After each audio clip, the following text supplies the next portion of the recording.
Bora lá para a nossa videoaula 11? A nossa videoaula 11 ela vai tratar de doenças bacterianas, fúngicas e provocadas por protozoários. A gente encerra assim essa parte de doenças, ok? Faltando apenas, que ficará para uma próxima videoaula, as verminosas, ok? Bora lá! Fungos, gente! Vamos aprender um negócio aqui. Fungo. Ele tem quais seriam o meio propício para desenvolvimento de um fungo? Ambientes escuros, com pouca iluminação, ambientes úmidos, né? E com grande concentração de matéria orgânica para realizar a decomposição, visto que eles são decompositores, né? Então, qual é a parte do nosso corpo que tem grande probabilidade de ter o desenvolvimento do fungo? Cabelo molhado, lava o cabelo, né? Prende. Então, nós já temos células ali, ou senão cabelo sujo e úmido, suado. Nós temos células mortas ali, porque eu não lavei o cabelo, não tirei essas células mortas na lavagem. É um ambiente úmido, começa a proliferação de seborreia, de micose, de caspa. Tem uma ação que pode desenvolver fungo no couro cabeludo. Mesma coisa é o chulé, que pode desenvolver micose, unheiro, tem senhoras que têm unheiro, né? Contato muito com água, sabão, lavando louça, lavando roupa constantemente. E no canal vaginal. Há muitas mulheres que desenvolvem candidíase, né? Corrimento vaginal por conta, né, da ação fúngica. O fungo geralmente se manifesta no canal vaginal quando a mulher está com a imunidade baixa. Mas como já conversamos na videoaula anterior de vírus, a mulher tem essa probabilidade de estar constantemente com a imunidade baixa, seja no ciclo menstrual, seja por um lado emocional, por uma ansiedade, por uma correria no dia ou por uma doença que a acometa.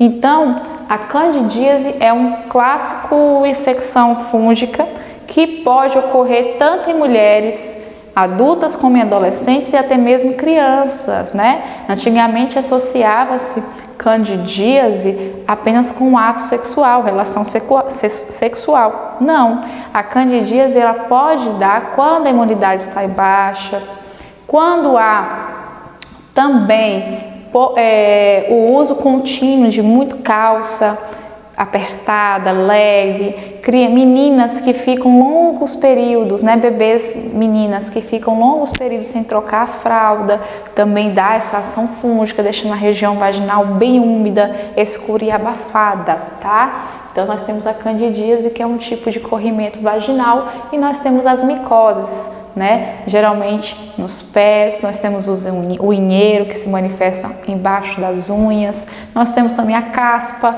que também pode ser associada.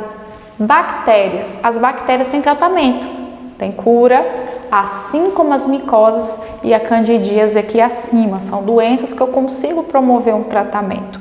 Não são todas que eu consigo aí ter vacinação, a maior parte trata-se do comportamento do indivíduo, a educação sanitária, né, que às vezes é precária nas escolas, principalmente em escolas públicas, né? No hábito familiar, as famílias são privadas de terem acesso ao saneamento básico. Como que elas vão promover, educar suas crianças se elas não têm acesso? Se o esgoto corre a céu aberto, se não há água encanada, água potável, água tratada. A água chega às residências por meio de poços artesianos, muitas vezes perfurados de forma incorreta.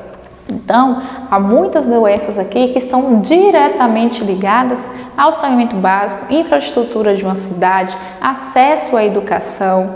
Então, são doenças que caem muito no Enem, que requer uma reflexão política de infraestrutura, de propostas, né, governamentais, de incentivos educacionais, de cuidado, de autorresponsabilidade, de conscientização com o próprio corpo.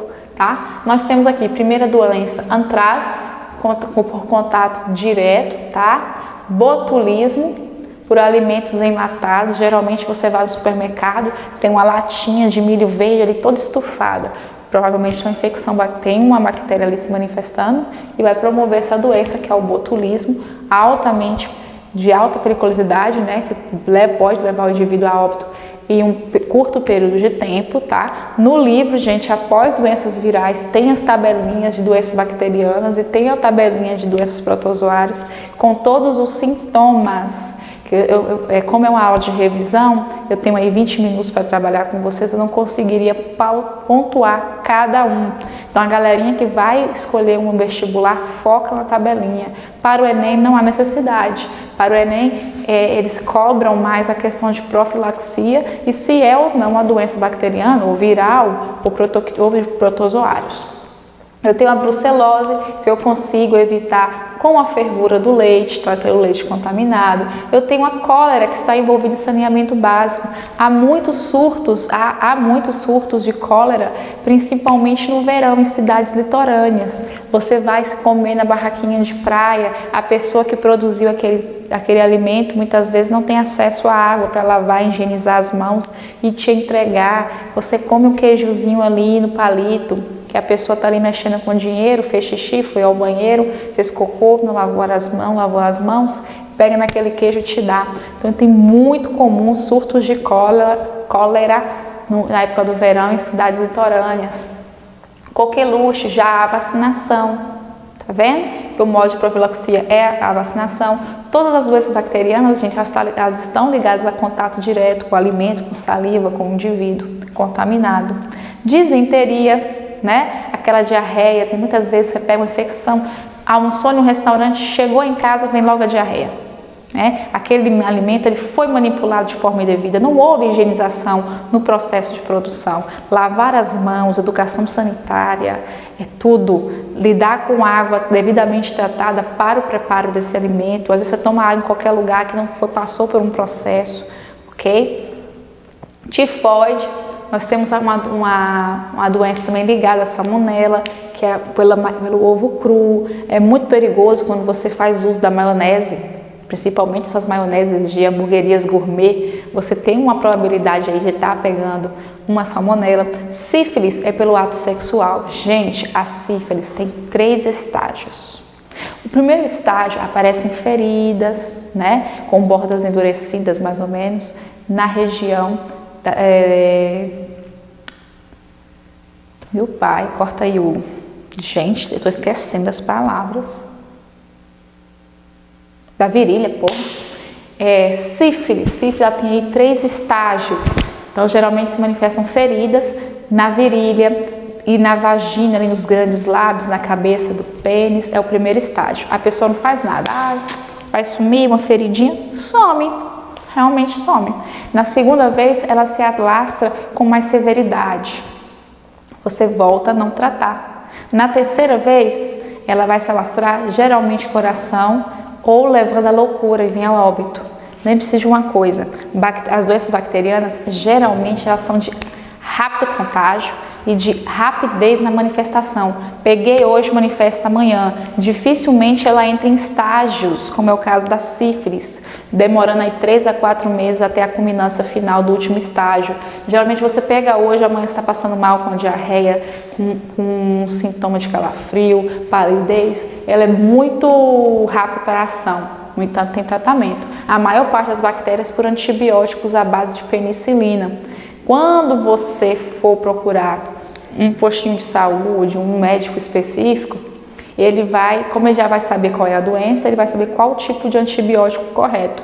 Porque existem 2 tipos de bactérias, aquela que você consegue degradar com remédios à base de álcool e aquelas que você consegue degradar com remédios à base de penicilina. Já há uma triagem, então eles conseguem saber qual medicamento é correto. Então você não consegue, com um único tipo de medicamento, por ser todas bactérias, eliminá-las. Então tem que saber compreender qual tipo de membrana e qual tipo de toxina que vai conseguir degradá-la. Eu tenho a hanseníase, que é a antiga lepra, né? Antigamente chamava-se de lepra. Nós temos a hanseníase, que é muito contagiosa, mas a partir do momento que a pessoa inicia o tratamento, ela para de ser contagiosa. Tem uma campanha muito grande para evitar o preconceito de uma pessoa que sofre com hanseníase. Há aqui em Teixeira um centro específico, ali no Bela Vista, de tratamento para a hanseníase. Leptospirose, contato com rato, muito comum essa doença quando há alagamentos, né? Teixeira de Freitas choveu muito, alagou aquela área do shopping, então a urina do rato vem em evidência, sobe e a pessoa caminha e tem contato com aquela água. O rato faz xixi na mercadoria, você leva a boca. Tem uma menina que pegou, gente, em São Paulo, veio a óbito no segundo dia. Ela tomou refrigerante encostando a latinha na boca. Olha o perigo, não higienizou, tinha urina de rato. No outro dia ela veio a óbito, tá? Contato direto com a boca com a urina de rato. É muito necessário a eliminação desses roedores nos centros urbanos e a higienização de latinhas de refrigerante, desse material que fica ali no mercado parado, iogurte. Gente, eu já vi vídeos terríveis daquela seção de laticínios, ratinhos percorrendo em cima do iogurte. Depois que eu vi aquela cena, eu chego em casa, a primeira coisa que eu faço, lavar tudo. Hoje nós criamos esse hábito, né, de higienizar, lavar por conta da pandemia que nós estamos enfrentando. Mas esse hábito eu já carregava comigo desde antes, ao ter acesso a alguns vídeos do que acontece de noite em supermercados. Gonorreia pega através do ato sexual, um corrimento super forte, com um cheiro muito forte, um corrimento amarelado, que leva uma coceira severa na vagina e no pênis, tá? Inclusive, tem um tipo de gonorreia congênita. Quando a mãe chega para ter o parto normal, ela não avisa, ninguém consegue perceber naquele momento que ela tem gonorreia, e o parto é realizado de forma normal. A criança passa pelo canal vaginal, tem contato com esse corrimento da gonorreia e já nasce com a conjuntivite severa. Horrível a cena, os olhos com a conjuntivite severa. Quando é diagnosticada uma gonorreia numa gestante, ela já entra na sala do parto para o parto cesáreo, para evitar que essa criança seja contaminada, tá? Meningite, já há vacinação. Meningite é aquela que dá, a primeira coisa que a pessoa faz para tentar diagnosticá-la, o profissional de saúde, é analisar se a pessoa perdeu a capacidade de movimentação do pescoço. Eles fazem isso aqui, capacidade de encostar o queixozinho no peito. Quando a criança ou o adulto perde essa capacidade, é um dos sintomas mais em evidência que levam ao diagnóstico dessa doença terrível, também que leva a óbito aí no segundo, terceiro dia, diferente de uma cólera, diferente de uma desinteria, né, que tem uns sintomas assim mais leves, que não chegam a culminar em óbito. Ah, mas na Índia comete, na África comete, porque as pessoas já passam por outros tipos de situações, de outras doenças, que junto com a cólera só agrava. Não será somente a cólera responsável pelo óbito. Peste, falta de saneamento. A peste negra levou ao óbito de 1/3 da Europa.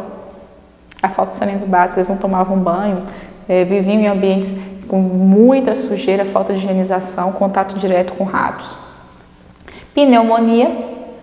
Não há vacina, né? Quando é uma infecção nos pulmões, bacteriana nos pulmões. Tuberculose, também temos um centro aqui de Teixeira, né? A característica é a tosse por mais de 3 semanas. O tétano, quando a pessoa, tô aqui numa construção, pisei no prego antigo, muito enferrujado. Automaticamente, imediatamente, essa pessoa tem uma vacinação no local da ferida, pensei no corte, para evitar que a bactéria que pode estar ali naquele prego enferrujado se alastre. Por quê? A bactéria que promove a doença do tétano, ela consegue ficar até 10 anos, gente, em forma de cisto. Ela perde toda a parte gelatinosa e vira um cistozinho. Ela consegue ficar até 10 anos em um prego enferrujado ou em outro material enferrujado. E em contato com a corrente sanguínea, ela recupera a parte gelatinosa, fica ativa e manifesta a doença, tá? Muito perigoso perder a parte que foi acometida com o ferimento. Gente, eu vou contar um relato que aconteceu comigo e vocês vão entender a dimensão e a importância, né, de um diagnóstico correto, tá? É muito comum você falar assim, nossa, fulano chegou com tal doença e depois adquiriu uma infecção e veio a óbito. É muito comum isso. Por quê? As bactérias, além de causarem todas aquelas doenças que eu falei nesse instante, né? De doenças como tuberculose, leptospirose, eu já tenho bactérias decompositoras. Toda bactéria é decompositora, né? A maior parte das bactérias são decompositoras, né? Elas são conhecidas como recicladoras do meio ambiente junto com os fungos. O que é decompositora? Decompor matéria morta. Todo tecido, quando lesionado, ele está morto. Se eu tenho um corte nesse braço, O tecido, ele foi danificado, as células mortas aqui. Quando não é higienizado de forma correta, lavar em água corrente e ministrar todos os cuidados de curativo, eu tenho sim a probabilidade de ter uma infecção se alastrando. Tanto em ferimentos externos como em ferimentos internos. Por isso que é muito comum infecções internas, né? Infecções bacterianas que se alastram. O uso do antibiótico de forma indiscriminada só piora a situação. Você tem que usar o antibiótico em último caso. Não é bom ficar usando de forma cotidiana. Por isso que hoje, quando você precisa comprar um antibiótico, você só consegue adquirir o mesmo com o uso de receita médica. E mesmo assim, tem toda uma instrução de 15 dias, uma semana, de 3 em 3 horas, de 8 em 8 horas. Tem gente que começa a tomar um antibiótico, sarei, não vou tomar mais. Então você banaliza o uso, você permite que essa bactéria torne-se resistente e você acaba que vai diminuir a probabilidade de estar se curando de uma doença quando você vir a ficar contaminado novamente. Quando o assunto são bactérias decompositoras e infecções hospitalares, nós temos isso em larga escala, né? Muito comum principalmente em ambientes hospitalares que não têm a higienização correta, tá? Principalmente em algumas doenças que mexem com a promoção de células mortas, né? Um alastramento de células danificadas, células mortas, possibilitando aí uma maior incidência de bactérias realizando a decomposição. Eu iniciei falando nesse momento, falando que eu ia contar um relato pessoal, que muito diz sobre isso aqui. Meu avô, ele machucou o pé, né? Bateu o dedinho do pé e começou a mancar. Até então, como todo mundo já conhece, como são os idosos, não gostam de ir no hospital. Ele permaneceu arrastando esse pezinho dele aí, indo para lá, indo para cá. Ele andava de bicicleta. Chegou um momento que ele não conseguia mais andar de bicicleta, que ele não conseguia colocar o pé no pedal e promover ali a circulação para poder se locomover. Foi quando ele teve o interesse de ir ao médico. Antes disso, ele teve a brilhante ideia de pegar o pezinho dele e colocar numa água fervendo para matar o que estava ali, dizendo ele que era uma infecçãozinha ali de uma bactéria, e então ele queria matar aquilo ali e colocou o pé na água fervendo. Criaram muitas bolhas, teve que ir para o hospital, lógico, né? Uma loucura que ele fez.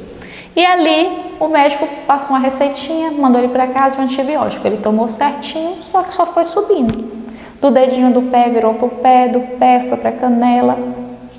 Voltou a andar para o hospital, o médico falou que a bactéria estava se alastrando, a bactéria decompositora, ela estava se alastrando. E aí queria interná-lo, porque ele acreditou que meu avô estava fazendo repouso.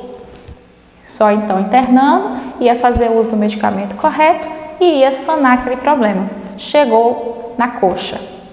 Peraí, como que tinha uma lesão na pontinha do pé, no dedinho mindinho, e chegou na coxa? O tecido lesionado era só o pé. Por que isso possibilitou alastrar até a coxa? Chegou um momento de desespero na família, a gente teve a ideia de retirar, né? O meu avô levar para Vitória.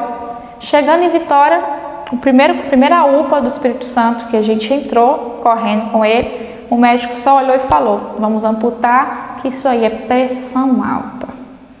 Então aqui em Teixeira nós estávamos tratando apenas a bactéria decompositora, que estava agindo no tecido morto. Mas o que estava promovendo esse tecido morto?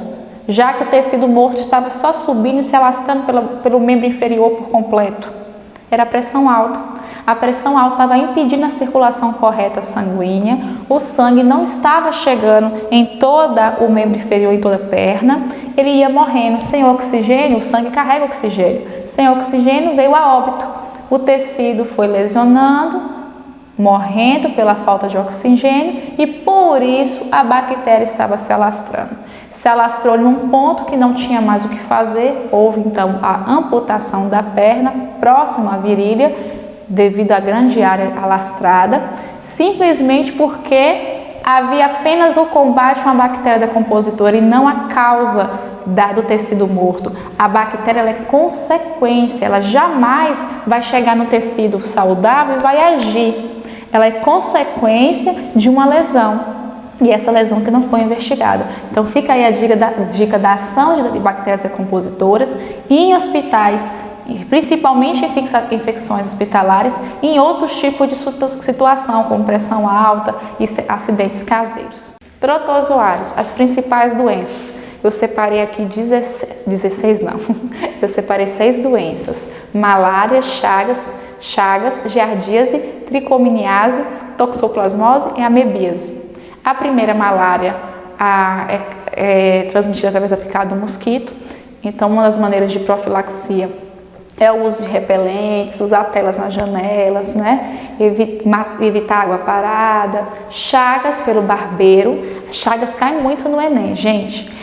A doença de Chagas, ela pode ficar no corpo do indivíduo até 40 anos, só se manifestar depois de 20, 30 anos. O principal sintoma é o aumento do órgão afetado, em especial o coração, né? Principalmente no coração, levando ao óbito do hospedeiro, né? Do ser humano que o hospeda, esse protozoário. A maneira de evitar, no Enem vai estar escrito assim, ó, casas de alvenaria, evitar desmatamento. Por que desmatamento? Quando você promove o desmatamento, o barbeiro ele tende a migrar para as cidades. Ele é muito comum em casas de pau a pique, né? As casinhas que é feita com barro, que os barbeiros conseguem ficar alojados nas frestas. Por que tem esse nome barbeiro? Geralmente a pessoa dorme, ela cobre o corpo e o inseto ele vem, o barbeiro, e faz a contaminação, ele vai picar e defecar em cima assim do ferimento, geralmente na face, por esse nome barbeiro. As fezes do barbeiro, após ele realizar a picada e defecar, caem na corrente sanguínea e esses protozoários costumam se alojar no coração, tá?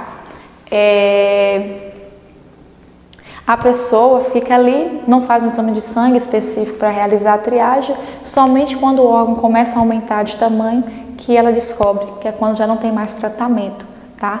Os médicos só buscam tentar remediar e diminuir o aumento do órgão afetado. Antes de entrar nessa fase, você consegue tratar e eliminar do organismo. Mas como não há uma triagem, a pessoa não sabe, não realiza um exame, ela só vai descobrir quando já entra no segundo estágio de forma crônica, onde não há mais cura. Tá? Toxoplasmose, geralmente por fezes de gato e a carne do gato. Tricomiase é uma IST, né? Uma infecção sexualmente transmissível, quando a vulva da vagina, a pessoa tem relação sexual, pega esse protozoário, a vulva fica em carne viva, aumenta de tamanho e fica em carne viva, que são os grandes lábios. E a amebíase também por falta de saneamento básico e água contaminada. Pessoal do Enem, basta saber quais são as categorias e formas de profilaxia. Galerinha do vestibular, foca nas páginas do livro que eu falei para vocês, assim que termina o capítulo de vírus, para compreender os sintomas também, principalmente na aplicação de estudo de caso, ok? Que alguns vestibulares adotam. Vamos então agora para a nossa próxima videoaula, a videoaula 12, tratando como assunto uma revisão aí no aspecto nutricional. Até lá!